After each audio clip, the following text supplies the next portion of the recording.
जुन्नर तालुक्यातून शिवाजीदादा आढळराव पाटलांना minimum 30,000चा lead राहील. मला अनेक वेळे लोक पण म्हणायचे की अमोल कोल्हे येत नाही, तुम्ही तर आमच्याकडे मागच्या वेळेस सांगितलं होतं. त्याचे आम्ही निरुत्तर व्हायचो. आम्ही साहेबांकडे, दादांकडे ते सातत्याने ती तक्रारसुद्धा करायचो. शरद पवारांबद्दल आदरच आहे, पण उमेदवार म्हणून अमोल कोल्हे हे सपशेल नापास आहे, हे तुम्हाला मतदानातून दिसून येईल. पहिलाच प्रश्न तुम्हाला, किती लीड देणार दादा इथून? जुन्नर तालुक्यातून शिवाजीदादा आढळराव पाटलांना मिनिमम 30,000चा लीड राहील. त्याच्या पुढे जाण्याचा आमचा प्रयत्न आहे. सर्वसामान्य जनता त्यांना काय आवश्यक आहे, त्यांना काय पाहिजे, ते कशा दृष्टिकोनातून विचार करतात. गेली 40 वर्ष माझे वडिलांनंतर आम्ही इथे नेतृत्व करतोय.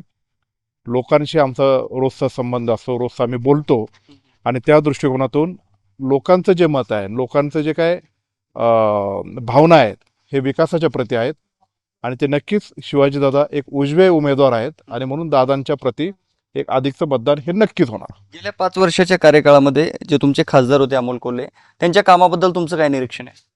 अमोल कोल्हे हे माझे जवळचे मित्र आहेत, माझ्या लहानपणापासूनचा मित्र आहे. मागच्या वेळेस मीच त्यांचा प्रचार खूप मोठ्या प्रमाणात केला होता. त्यांची लोकप्रियता खूप शिखरावर होती आणि लोकांनी त्यांच्या प्रती विश्वास दाखवून त्यांना मतदान केलं.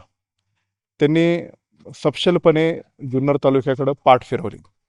होमटाऊन असून सुद्धा कुठल्याही कार्यक्रमाला ते हजर राहिले नाही. बऱ्याच वेळा मी त्यांच्याकडे मागणी केली, सगळ्या गोष्टी सांगितल्यात, पण त्यांनी कुठल्या गोष्टीमध्ये सकारात्मक प्रतिसाद त्याच्यामध्ये झाला नाही. मला अनेक वेळे लोक पण म्हणायचे की अमोल कोल्हे येत नाही, तुम्ही तर आमच्याकडे मागच्या वेळेस सांगितलं होतं. त्याचे आम्ही निरुत्तर व्हायचो. आम्ही साहेबांकडे, दादांकडे ते सातत्याने ती तक्रारसुद्धा करायचो. म्हणून लोकप्रतिनिधींनी जनतेमध्ये समरस राहून जे काही कामं केली गेली पाहिजे होती, ही त्यांच्याकडून झाली नाही. लोकांच्या मनामध्ये शरद पवारांबद्दल आदरच आहे, पण उमेदवार म्हणून अमोल कोल्हे हे सपशेल नापास आहे, हे तुम्हाला मतदानातून दिसून येईल. एक प्रश्न असा आहे की अनेक जण बोलतात की कुणाची हवा. आता शिरूर लोकसभा मतदारसंघामध्ये कुणाची हवा दिसते तुम्हाला? जनतेमध्ये शिवाजीदादा आढळराव पाटलांची हवा आहे. अमोल कोल्हे एक फिल्म लाईनमध्ये असल्यामुळं ती हवा सोशल मीडिया किंवा इलेक्ट्रॉनिक मीडिया किंवा ते मीडियावर कशी करायची, त्यांना खूप ते अवगत आहे. शिवाजीदादा एक साधा सरळ स्वभावाचा माणूस आहे. त्याला चतुराईने कशा पद्धतीने खिंडीत गाठायचं, याच्यावरच फक्त अमोल कोल्हेंचा फोकस आहे.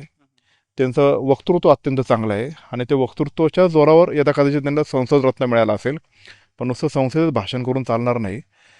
लोकांमध्ये कामं केली पाहिजे. पण लोकांमध्ये समरस झाले नाही, त्यांना प्रतिसाद दिला नाही, कुठल्याही प्रकारची कामं केली नाही. पण त्या बदल्यात शिवाजीदादा हा जनतेतला माणूस आहे आणि म्हणून जनतेने ठरवलेलं आहे की हवा ही फक्त शिवाजीदादा आढळराव पाटलांचीच आहे.